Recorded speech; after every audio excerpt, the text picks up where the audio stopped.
Water para sa restriction ng ports and pilots.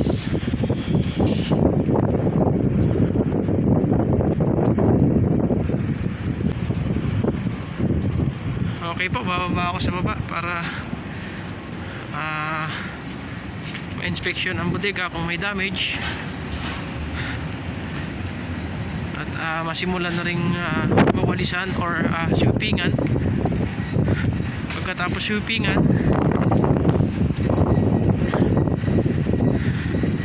pipilapan po siya ng ballast water.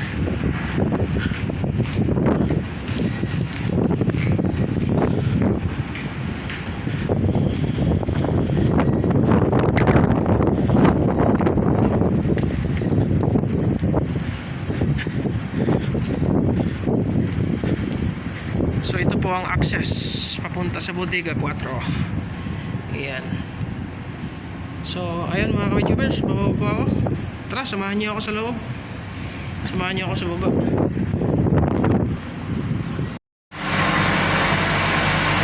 So ayan mga ka-YouTubers, tapos na po yung cargo hold number 4.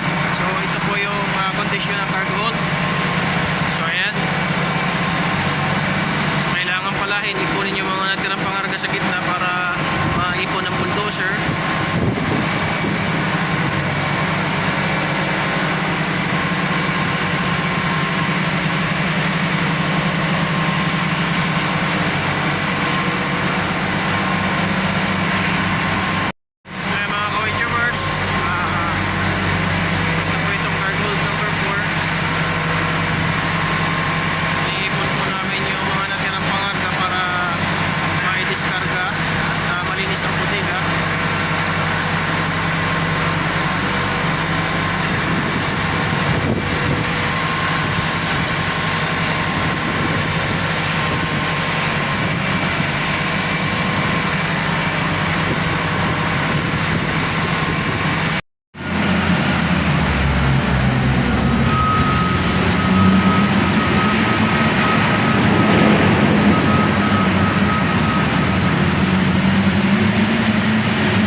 Ayan mga ka-YouTubers, tapos na po ng discharging dito sa cargo hold number 4.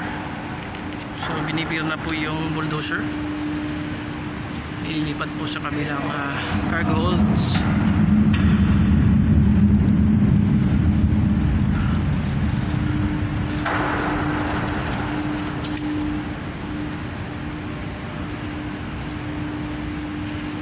Wow, it's amazing.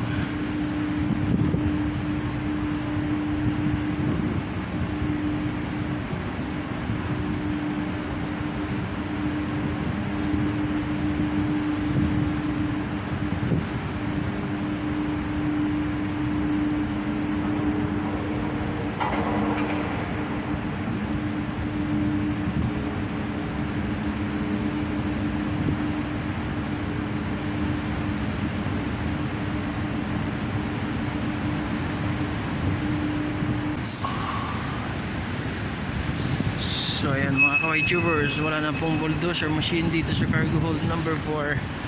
So now we start sweeping kasi babalasan po namin itong cargo hold number 4 kasi may limit draft po dito. 7 meter ang midship part namin at 8 meter ang aft part. So yun po ang required ng pilot bago kami mag-departure. Kailangan balasan itong cargo hold number 4. Kaya sinasabayan po namin ng sweeping mga ka-YouTubers.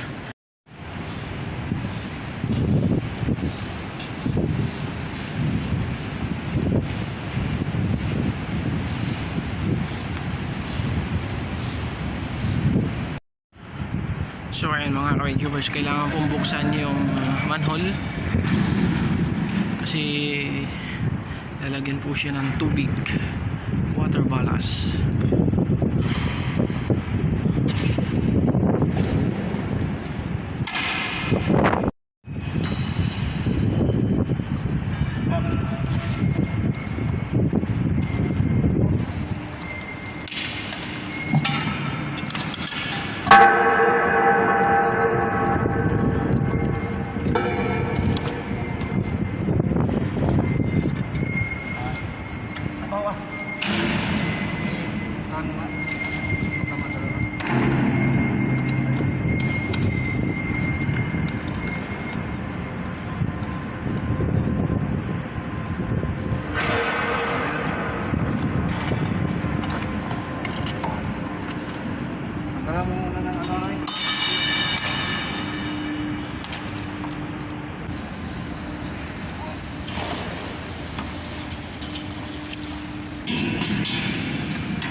So ito po yung kabila mga ka-YouTubers, no? So kailangan nakabaliktad yung strainer. Yan po yung tamang procedure para pag fill up ng water dito sa cargo hold number 4. Ganyan po ang tamang ginagawa.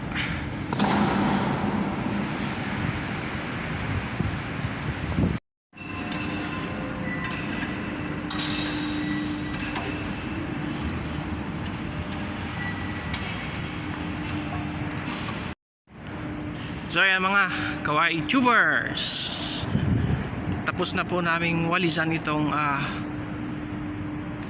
cargo hold number 4. So lalagyan po namin ito ngayon ng tubig. Lalagyan po siya ng water ballast para ma-meet po namin yung 7 meter draft before departure. Ayan, ano, yan po yung bauxite na pangarga namin. Lupa po siya pero ginagamit po siya sa aluminum products. Minerals po siya, ibig sabihin yung bauxite is minerals. So ayan po, super alikabok.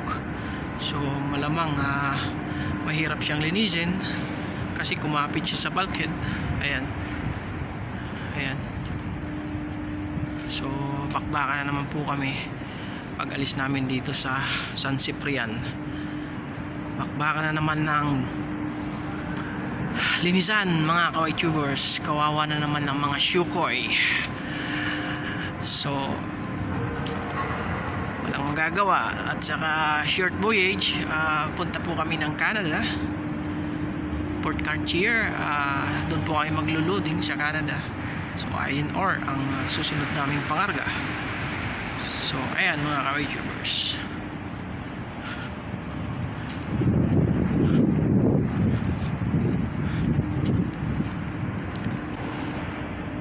So ayan, dyan po lalabas yung tubig. Magpapamin po kami ng water. So dyan siya lalabas sa may strainer na yan. Ganon din sa kabila. So port and starboard side, ipapamin ng water. So normal procedure, kailangan nakabaliktad yung strainer para pag pump out sa susunod naming tanggalin ng water,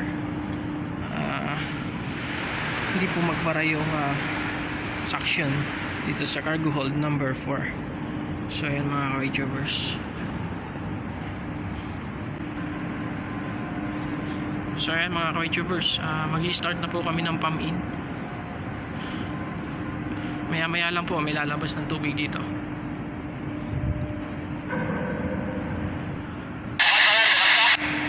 Bukas na, dalawang bomba yan, dalawang bomba. Magiging malaking swimming pool po ito. Roger, bukas na yung barbula, bukas na. Pinakamalaking swimming pool mga ka-YouTubers. Pero kalahati lang po, 60% lang po yung ipipill up ko dito sa cargo hold number 4. Kasi mamimit naman niya yung requirements na 7 meter drop sa 60%, kaya di naman siya kailangan punuin mga ka-YouTubers. So ayan na po, lumabas na ang tubig. Ayan na, lumabas na ang tubig. Ayan, punta na ako, baka ako ay lumangay din eh.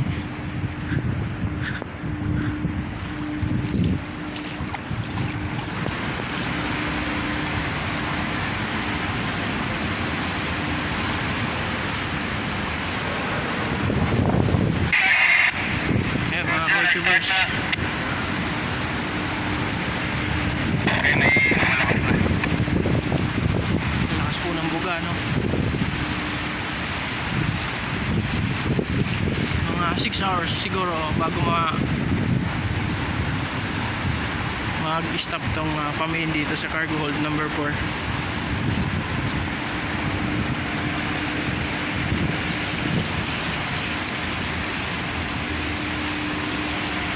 So ang bilis ng pressure. So yan mga ka-YouTubers, nandito na po ako sa taas. Umakyat na ako kasi ang bilis ng taas ng tubig. Whew.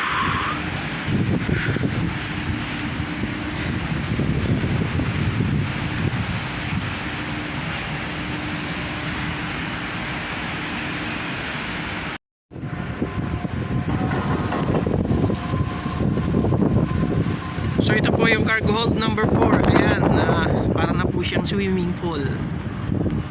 So 60% lang po ang ilalaman dito na tubig, water ballast.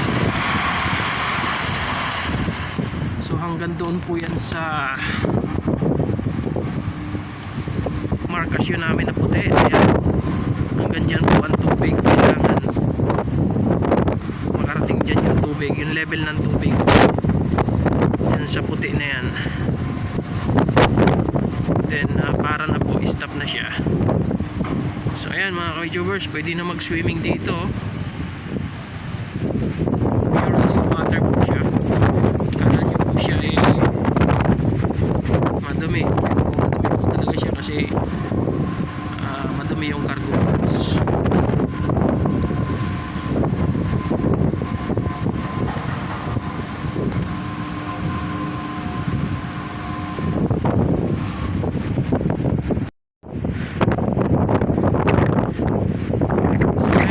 YouTubers, oh. Swimming pool na po itong cargo hold number 4. Pwede na pong mag-swimming. Pure salt water. Ayan, almost 80% na yan siya na pool to pool.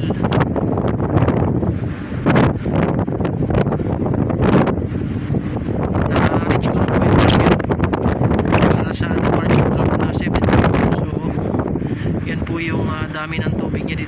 gold number 4. So yan po yung purpose kaya nilalagyan siya ng tubig dito, kasi may mga ports na merong regulation, kailangan sundin at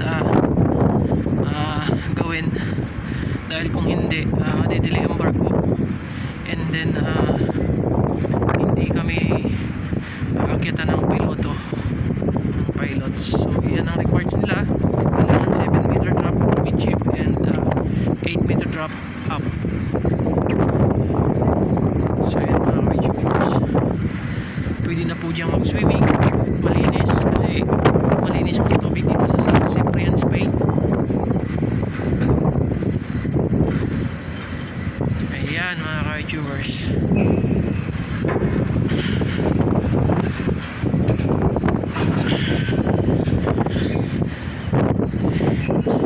Anyway, mga ka-Witchers, kung bago lang po kayo sa aking channel, please subscribe and pakipindot po ang notification bell para updated po kayo sa mga video ko na aking i-upload. Shoutout po sa inyo mga ka-Witchers sa pag-subscribe nyo at sa panonood ng aking video sa aking channel. Muli po, Chrysler TV. God bless all.